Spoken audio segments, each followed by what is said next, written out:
This jump demonstration shows how to find capability indices on one process.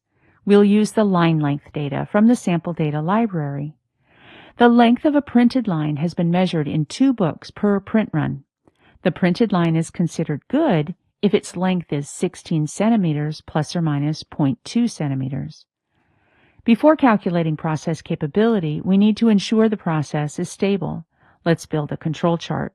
I'll select Analyze, Quality and Process, Control Chart Builder. I'll drag length to the Y zone and run to the subgroup zone. The range chart and X-bar charts are both in control. Next, I'll select Analyze, Distribution. Length is the Y variable. Then I'll click OK. I'll customize the display. Then from the red triangle next to length, I'll select Process Capability. I'll enter the specification limits, then click OK. The Process Capability report shows both a graphical and numeric summary of the data and the capability indices. CPK and PPK are practically identical because the process is in control. The nonconformance report displays the actual and expected % out of specification, assuming normality.